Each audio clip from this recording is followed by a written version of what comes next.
ಯಾರೋ ಕಳಿಸ್ಕೊಟ್ರು, ನಿನ್ನೆನೇ ಕಳಿಸಿ ಬೆಳಗ್ಗೆ 4 ಗಂಟೆಗೆ ನಮ್ಮ PRS ಅವರು ಕೂಡ ಉತ್ತರ ಕೊಟ್ಟಿದ್ದಾರೆ. ಅದನ್ನು ಯಾವ ರೀತಿ ಯಾಕೆ ಅದಾಗಿದೆ ಏನಾಗಿದೆ ಅಂತ ಹೇಳಿ ತಿಳ್ಕೊಳಕ್ಕೆ ಹೇಳಿದ್ದೇನೆ. ಏನಾಗ್ತದೆ ಕೆಲವು ಸತಿ ಈ ಓಲ್ಡ್ ಸ್ಟಾಕ್ ಕೊಟ್ಟಾಗ ಹಂಗಾಗ್ತದೆ. ನನ್ನ ಇಲಾಖೆಯಲ್ಲಿ ನಾನು ಭಾಳ ಸ್ಟ್ರಿಕ್ಟ್ ಆಗಿದ್ದೀನಿ.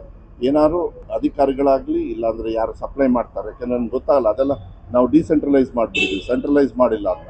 ಯಾರು ತಪ್ಪು ಮಾಡಿದರೆ ಮಕ್ಕಳಿಗೆ ಈ ಥರ ಕೆಟ್ಟ ಆಹಾರ ಕೊಡ್ತಾರೆ, ತೀಕ್ಷ್ಣವಾಗಿ ಅವ್ರನ್ನ ಕ್ರಮ ತಗೊಳ್ತೀವಿ. ಮೋಸ್ಟ್ಲಿ ಇವತ್ತು ತಗೊಳ್ತೀವಿ. ರಾಜ್ಯದಲ್ಲಿ 40,000 ಕನ್ನಡ ಶಾಲೆಗಳನ್ನು ಮುಚ್ತಾ ಇದ್ದಾರೆ ಅಂತ ಏನು ಹೋರಾಟ ಮಾಡ್ತಾ ಇದ್ದಾರೆ? ಬಂದಾಗ್ಲಿಂದ ಇದನ್ನ ಎಷ್ಟು ಸತಿ ಹೊಡ್ಕೋಬೇಕ್ರಿ?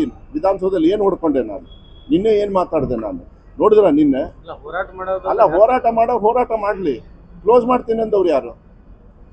ಸುಮ್ಮನೆ ಇಲ್ಲ ರೀ. ನೋಡಿ, ಆದೇಶ ಕಾಪಿ ನಿಮ್ಮ ಒಂದು ನಿಮಿಷ ಇರಿ.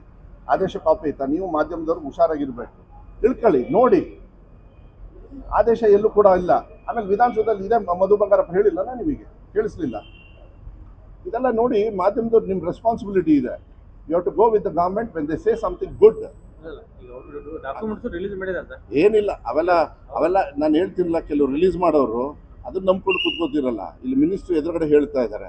ಅದನ್ನು ನಾ ಬಂದಿದ್ದ ದಿವಸದಿಂದನೂ ಇದೇ ಪ್ರಶ್ನೆ ಹಾಕ್ತೀರಿ, ಇವತ್ತು ಹಾಕ್ತೀರಿ, ಮೋಸ್ಟ್ಲಿ ನಾಡಿದ್ದು ಹೋಗೋ ಟೈಮಿಗೂ ಇದೇ ಹಾಕ್ತೀರಾ ಅಂದರೆ it is not right. You should understand. ವಿಧಾನಸೌಧದಲ್ಲಿ ಒಬ್ಬ ಸಚಿವರು ಒಂದು ಸ್ಟೇಟ್ಮೆಂಟ್ ಕೊಟ್ಟಾಗ ಅದಕ್ಕಿಂತ ದೊಡ್ಡ ನಿಮಗೆ ಕಾಗದ ಇನ್ಯಾವುದೂ ಇಲ್ಲ. ಅದ್ರ ಮೇಲೆ ಪ್ರಶ್ನೆ ಮಾಡಬಾರ್ದು.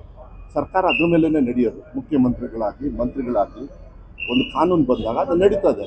ಇದನ್ನು ತಪ್ಪು ಹಾದಿ ತರಿಸ್ತಕ್ಕಂಥದ್ದನ್ನು ಅವ್ರಿಗೆ ಅದು ಕೆಟ್ಟ ಚಾಳಿ. ಇದೆಲ್ಲ BJP ಸ್ಪಾನ್ಸರ್ಡ್. ನಾನು ಏನು ಮಾಡೋದಕ್ಕಾಗೋದಿಲ್ಲ. ಆಮೇಲೆ ಹೇಳ್ತೀನಿ ಕೇಳಿ, ಈ ಸ್ಥಿತಿಗೆ ನಾನು ಇಲಾಖೆಯನ್ನು ತಂದವರೇ BJP ಅವರು. ಅದನ್ನು ಕರೆಕ್ಷನ್ ಮಾಡೋಕ್ಕೆ ಬಂದಿರೋದು ಸಿದ್ದರಾಮಯ್ಯ ಸರ್ಕಾರ, ಅದರಲ್ಲಿ ಮಧು ಬಂಗಾರಪ್ಪ. ಇಲ್ಲ, ಏನಿಲ್ಲ, ಅದೆಲ್ಲ